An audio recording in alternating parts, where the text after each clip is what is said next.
Well, hey, YouTube, it's Petey Two Finger, and if you watched my video last night where I was talking about this idea, something I want to make, I finished it. Here it is. It's the Tesmatron 8700. So this has a input for the guitar and a built-in oscillator. So you could switch between test tone or guitar if you plug your guitar in here. It's got a built-in amplifier, and also this is a 12 volt battery pack, so there is a voltage regulator circuit to make 12 and a half down to 9 volts. So you plug your this is for testing a circuit. If you build a guitar pedal, this is what you want immediately after you finish the job of soldering, and we'll talk more about that later. But your circuit is going to have two wires shooting out this way for the input jack, two wires shooting out that way for the output jack, and then two wires shooting out this way for the 9 volts. And I have accommodated for all of that. So here's your input connections. You plop your circuit down here, plug the input in here, plug your circuit's output in on the other side, and then the 9 volts comes out of the back here. So what we're going to do is hook up a hot wire in between the so you can hear. There's the test tone, and then I guess if we want to, I haven't tested the guitar yet, although I did play a test oscillator through it, and it worked. So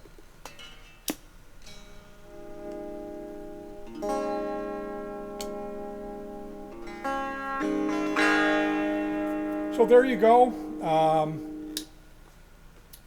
This was an idea I had last night. I was trying to watch a James Bond movie. Casino Royale came out in 2006, and I just couldn't do it. Man, I could not do it. And my mind went into that problem-solving mode. You know, initially when I got going, I built this. This is RG Keen's Quick and Dirty Test Oscillator, and if I can find a little amplifier here, I've got here it is. So this one runs off an internal 9 volt battery, and I'm going to hook it directly to a little test amp here. This is a first act 9 volt test amp.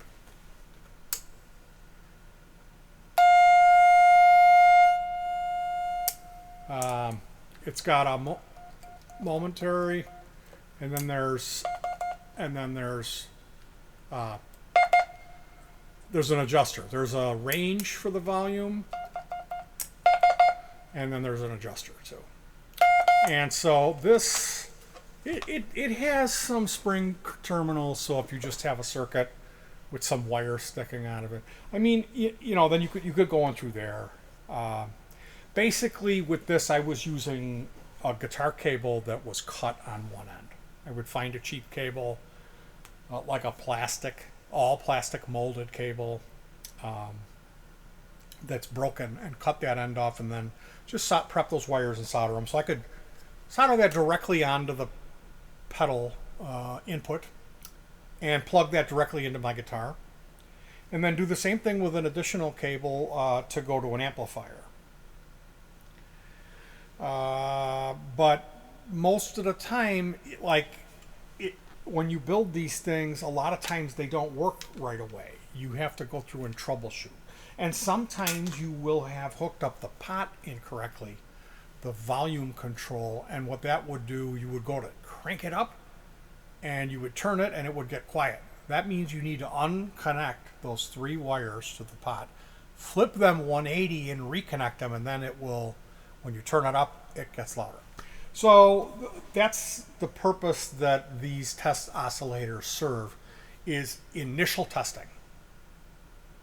The initial test to make sure that the circuit works, and then if it doesn't, I mean, if you don't have this, you need to have a guitar plugged into it and be hitting the guitar and then troubleshooting.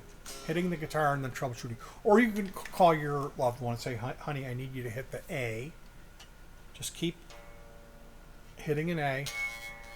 And then after about a half hour, if it's a bad problem you haven't figured out, you're like, switch and play a D, please. You're driving me crazy with that A.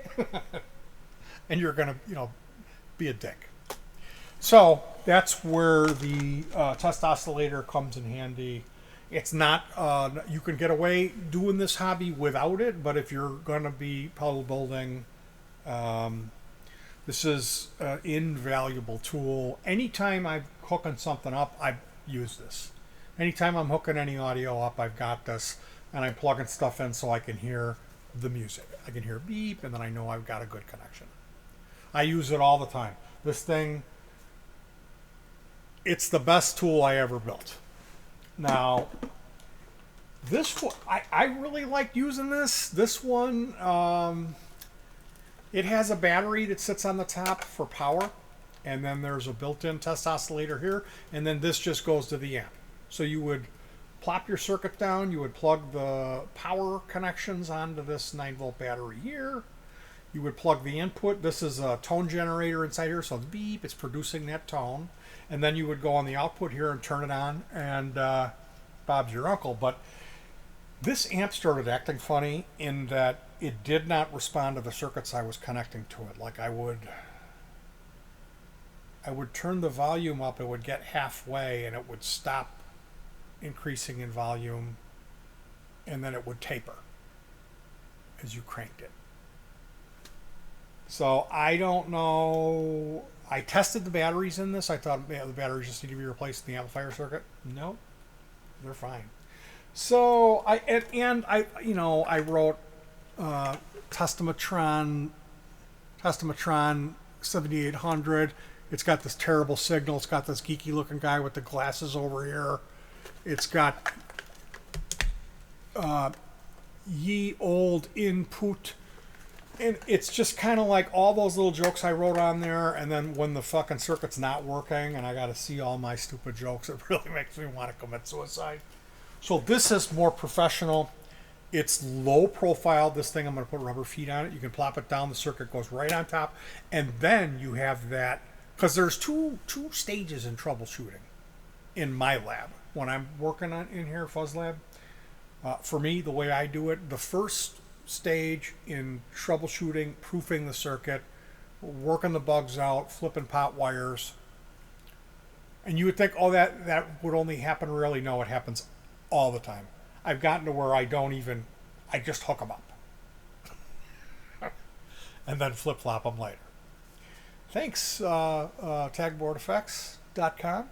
Anyway, the second stage, after you've got all the bugs worked out of the circuit and you know it's functioning as it should and all the pots are cooked up correctly, is to play a guitar through it.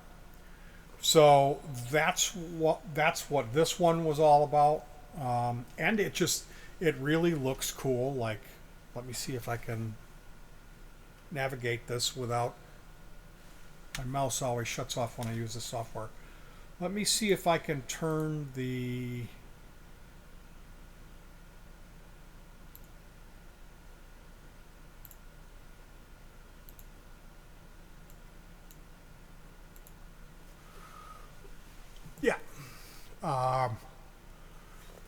give you just a little bit better look at it. I never use electrical tape on my projects, and I put electrical tape around this tape caddy, these battery caddy, simply because I did not want to come in with a pedal connection on input, and like that's the fatal flaw in this design.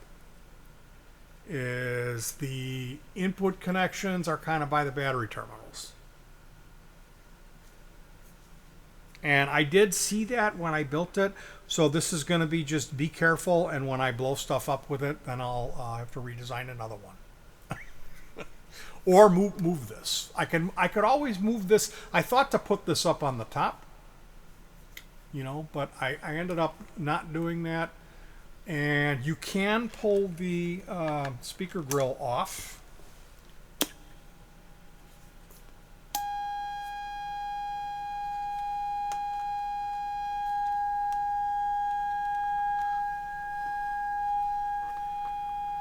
And let me know in the um, comments section how much I've let you down. Remember last night when I was telling you about how I wanted to make this thing? It's a TPA 7052A chip amp. Built on Vero. It's called a punch amp that powers the speaker. And then it's a twin T oscillator which uses a pair of 2N3904 NPN silicon transistors. And the volume control for the amp is internal on a trimmer, a 100K trimmer. And same thing with the volume on the output of the signal generator. So that was the last thing, is I tweaked both of those to balance out with this. Which, oh, this is a fun thing to do. You can take this test oscillator, turn it on, plug it into the guitar port,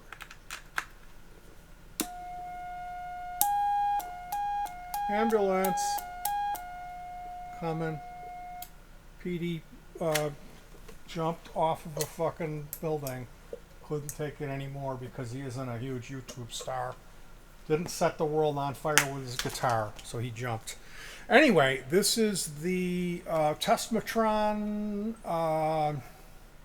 87,000. Hopefully this is the last piece of pedal testing. Since I retired from building pedals, I figured I would build myself a really nice and all. This is how my mind works. All of this, the reason I built that is because I didn't want to look for cut cables, because I've got a circuit here I need to test. I've got a Demeter fat control that I hooked up to this thing and it didn't really respond. And before I drill everything out and go to box it up, I want to test it on a real rig. And I was just like, you know what? I bet I could take a whole day and build something really cool to do that job. So hey, it's 4:20 now. I'm gonna go have my turkey wrap and Aldi grapefruit soda pop. How pathetic my fucking life is. Normally, I'm waking up in about 40 minutes. But I got up at like 7 a.m. today and I've been up. So, yeah. Ouch. Okay, you guys. How about let me know in the comments section that I did good. Is it okay? Let me know that I did good in this one time. I said I was going to do something the next day. It's done. How do you like that? Okay, guys. Thank you so much. I really do appreciate it. And we'll see you soon.